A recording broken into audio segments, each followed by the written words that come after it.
Novel تو میری ضرورت ہے، جسے انا الیاس نے لکھا ہے۔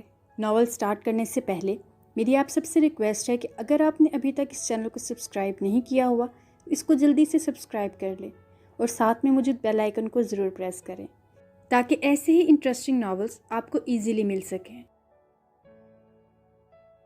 مزراب کب سے کمرے میں ادھر سے ادھر چکر کاٹ رہی تھی، مٹھیاں بینچی تھی، دانت کچکا رہی تھی۔ عادل بیڈ پر بیٹھا اس کے پھٹ پڑنے کا منتظر تھا۔ تمہارے یہ اہل بھیا کسی دن میرے ہاتھوں ضائع ہو جائیں گے۔ بلاخر آتش فشاں باہر آنا شروع ہو گیا۔ اپنی سرخ انگارہ آنکھوں سے وہ عادل کو ایسے دیکھ رہی تھی جیسے عادل نہیں اس کی جگہ اہل بیٹھا ہو۔ مزراب، وہ بھی اپنے بھائی کی حمایت میں کچھ کہنے ہی والا تھا کہ مزراب نے تیزی سے نیچے پڑے کشنز کے تابڑ توڑ حملے کرنا شروع کیے۔ تم نے اگر ایک لفظ بھی اپنے بھائی کی حمایت میں بولا تو یاد رکھنا ہماری دوستی کا یہ آخری دن ہوگا۔ وہ اسے وارن کرتے ہوئے بولی، میں ان کی حمایت نہیں کر رہا، صرف یہ کہہ رہا ہوں کہ ہم یونی کے ٹرپ پر چلے جائیں گے، مگر یوں صرف اپنے گروپ کے ساتھ کسی بھی ٹرپ پر جانا ٹھیک نہیں، اور ویسے بھی میں بھی تو نہیں جا رہا، تو تمہیں کیا مسئلہ ہو رہا ہے جانے کا؟ عادل نے اسے راسان سے سمجھانا چاہا۔ مسئلہ میرا نہیں تمہارے بھائی کا ہے، اور تمہارے بھائی کا مسئلہ یہ ہے کہ وہ مجھے 7 پردوں میں رکھنا چاہتا ہے۔ میرے یونی جانے کا سب سے بڑا مخالف وہ تھا، ہر کام میں رٹے ڈالتا ہے، اسکول سے کالج اور پھر اب یونی، ہر جگہ خدائی فوجدار بن کر پہنچ جاتا ہے۔ مجھے تو لگتا ہے یونی میں آ کر 2 لیکچرز بھی یہ صرف مجھ پر ہر وقت نظر رکھنے کے لیے لیتا ہے۔ میں اب بچی نہیں ہوں، انہیں یہ بات سمجھ کیوں نہیں آتی، اور مجھے تو یہ بھی سمجھ نہیں آتا کہ وہ مجھے تمہارے ساتھ کیسے برداشت کر لیتے ہیں۔ مزراب کی تنقید بیجا نہیں تھی، شروع سے یہی ہوتا آیا تھا۔ اہل اور عادل اس کی پھپھو نصرت کے بیٹے تھے۔ مزراب نے ماں کا روپ تو نہ دیکھا تھا، مگر نصرت پھپھو کی آغوش میں چھپتے اسے کبھی ماں کی کمی محسوس نہیں ہوئی تھی۔ نصرت اور جہانگیر 2 ہی بہن بھائی تھے۔ ماں باپ جہانگیر کی شادی سے کچھ عرصہ پہلے ہی ایک روڈ ایکسیڈنٹ میں اللہ کو پیارے ہو گئے تھے۔ دونوں بہن بھائی کے گھر میں صرف ایک دیوار حائل تھی۔ مزراب کی پیدائش کے وقت منتہا ڈلیوری میں پیچیدگی کے باعث اپنی ننھی پری کو دیکھے بنا، اسے پیار کیے بنا ہمیشہ کی نیند سو گئی۔ جہانگیر اور منتہا کا 2 سال کا ساتھ تھا، مگر یہ 2 سال جہانگیر کے لیے پوری زندگی منتہا کے بعد اس کی یاد کے ساتھ بتانے کے لیے کافی تھے۔ شادی کے سال بعد منتہا پریگننٹ ہوئی اور پھر اس کی پیدائش کے وقت ان دونوں کو ہمیشہ کے لیے چھوڑ گئی۔ عادل اور مزراب دونوں 1 ہفتے کے فرق سے پیدا ہوئے تھے۔ مزراب نے ہفتہ پہلے اس دنیا میں آنکھ کھولی تھی، مگر منتہا کی اچانک موت جہانگیر تو کیا، نصرت اور شاہ جہاں کو بھی شدید تکلیف سے دوچار کر گئی۔ 1 ہفتہ غم میں نڈھال رہنے کے بعد نصرت نے عادل کو جنم دیا، اور یوں عادل کے ساتھ ساتھ مزراب کو بھی اپنی گود میں سمیٹ لیا۔ جہانگیر تو اس قابل نہیں تھے کہ مزراب کو سنبھالتے۔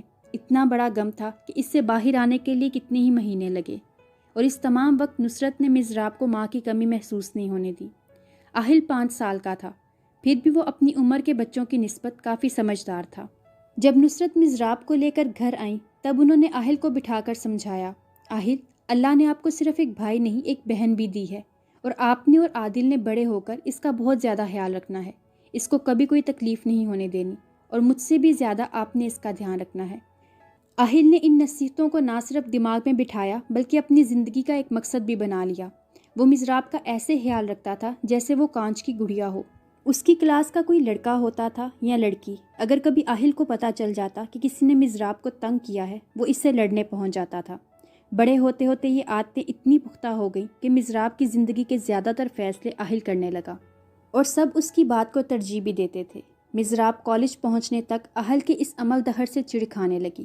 جتنا وہ اہل سے چڑتی تھی اتنی ہی زیادہ دوستی اس کی عادل سے تھی۔ گھر میں اکثر سب عادل کو مزراب کی سہیلی کہہ کر چھیڑتے تھے، مگر عادل کے لیے بھی مزراب سے بڑھ کر کبھی کوئی نہیں رہا تھا۔ ان کا کھانا پینا ایک دوسرے کے بغیر مکمل نہیں ہو سکتا تھا۔ عادل وہ واحد لڑکا تھا جو مزراب کے قریب تھا، اور اہل کو اس بات سے کوئی مسئلہ نہیں تھا، مگر عادل کے علاوہ کسی اور لڑکے کو وہ مزراب کے قریب بھی نہیں بھٹکنے دیتا تھا۔ کالج کے بعد جب یونیورسٹی جانے کی باری آئی تب سب سے زیادہ مخالفت اہل نے کی۔ آپ اس کو پرائیویٹ ماسٹرز کروائیں، مگر یہ یونی نہیں جائے گی۔ اس دن ناشتے کے وقت وہ ماں سے 2 ٹوک انداز میں بولا۔ شکر تھا کہ وہاں صرف عادل، نصرت، شاہ جہان اور اہل ہی موجود تھے۔ مزراب اب اہل کے فیصلوں پر ریئیکٹ کرنے لگ گئی تھی، لہٰذا اہل نے اس کی غیر موجودگی میں بات کرنا مناسب سمجھا۔ بیٹا آپ کیوں اتنے مخالف ہیں؟ شاہ جہان نے پہلی بار اس کے فیصلے پر اعتراض کیا۔ بابا، وہاں کا ماحول لڑکیوں کے لیے ٹھیک نہیں ہے، اور ویسے بھی IBA کی ریپوٹیشن اتنی اچھی نہیں ہے۔